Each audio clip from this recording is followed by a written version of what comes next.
The way most Singaporeans seem to want it, Lee, who's 65 years old tomorrow, has signalled he's due for retirement. But after his sweeping election victory last month, it's clear the Lee legacy will live on, even when the new generation of leaders takes over. Peter Wilkinson reports for the ABC's The World Tonight. Singaporeans feel good about their country and themselves. Lee Kuan Yew has reason to be pleased. 23 years ago, Lee took Singapore out of Malaysia, weathered a communist insurgency and race riots, and went on to build a model city-state.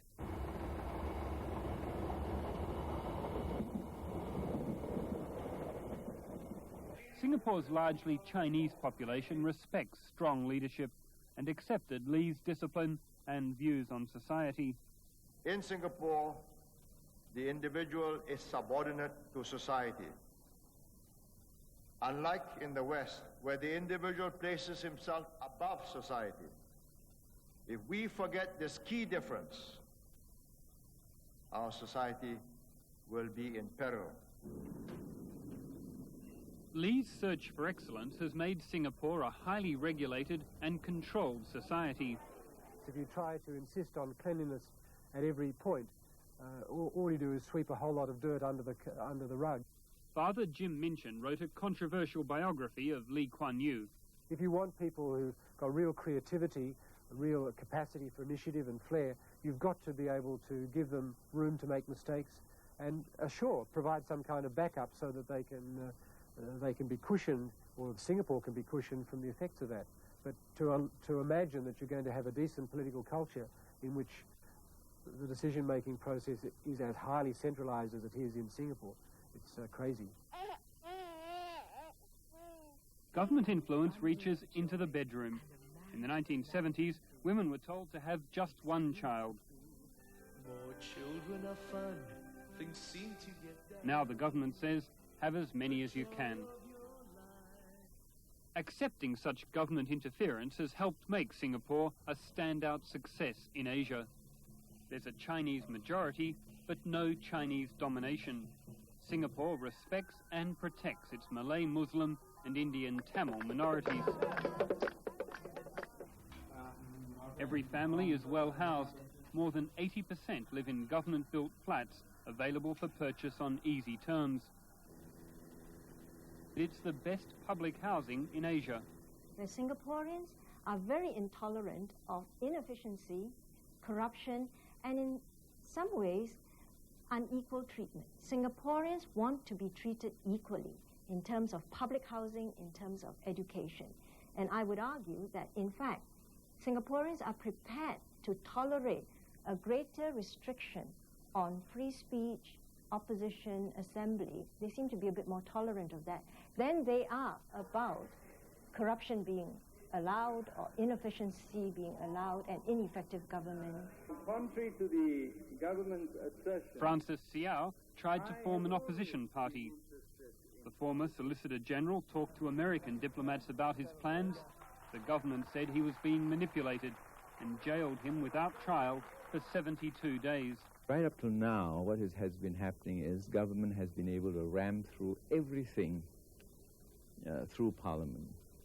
And we don't have enough men of stature. We need very many more persons, capable persons, to stand up and speak against a lot of government-proposed legislation, government policies. Siao's American embassy contact was expelled. what Francis Siao has done wrong. He has allowed himself to be manipulated by a foreign power, or diplomats belonging to a foreign power. He has given every appearance that he has received reassurance from them that if anything happens, he has got a boat hole, he's covered. And he has maintained contact with them and listened to them as they advise him what he was supposed to do.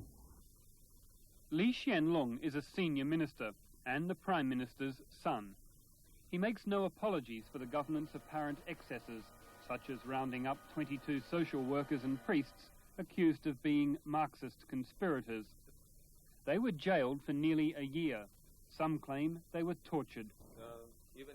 Lee Kuan Yew let the younger ministers handle this issue. They reacted with vigour. For them, swatting a fly with a sledgehammer is simply a way of guaranteeing results with little political risk. If we tortured people to tell untruths, if we arrested democratic opponents who were no threat to the system but threats to the governing party, then we would be storing up trouble for ourselves. The reality of it is detention without trial to deal with subversive elements has widespread support in Singapore and is a democratic choice of the people. Maybe so, but it's more likely Singaporeans just don't care, an attitude which has made their country the odd man out amongst the tiger economies of Asia. Whilst even South Korea and Taiwan are liberalising and listening to dissident views, Singapore sees no need to change. This is a government which believes in leadership from the front, deciding what's right and persuading the people to follow. While there's no campaign to change that policy, there is a hope that a new and younger leadership might loosen the reins a little.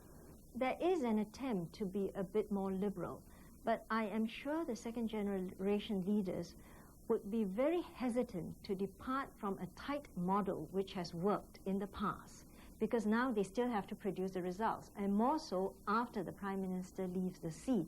They cannot be seen to be second best. So I expect the experimentation with liberalization to be a very cautious one. This is Singapore's next Prime Minister, hard at work winning the youth vote.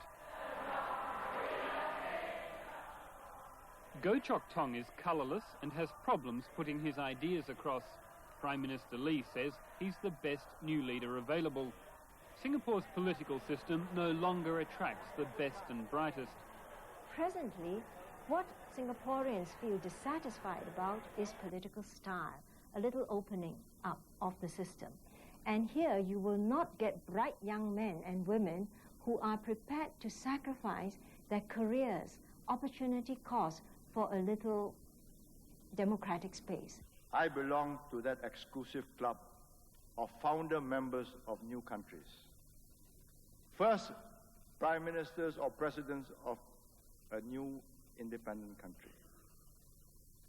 And even from my sick bed, even if you are going to lower me into the grave and I feel that something is going wrong, I'll get up. Those who believe that when I have left the government as Prime Minister, that I've gone into permanent retirement, really should have their heads examined. Lee Kuan Yew has imposed his vision of perfection on Singapore. He treated people and buildings as similar elements, to be rebuilt in pursuit of an ideal society. I think if you look at Singapore through the eyes of the Prime Minister and the public relations machine that brings Singapore to the world for tourism and for trade and for centre of excellence, if you look through those eyes, you'll see Singapore as a fairly sterile environment. But if you get to know Singaporeans in their personal lives, you'll find that the energy that might otherwise go into politics or into other social endeavours is there. It's just being channeled into more private and personal concerns. And if that goes on too long, that will have a very dampening and deadening effect on the society. But I don't believe that Singaporeans have, for a minute, surrendered their humanity to accommodate Lee Kuan Yew's vision of the future. Peter Wilkinson reporting. After the break, a generation whose lives are being wasted on the streets, America's runaway teenagers.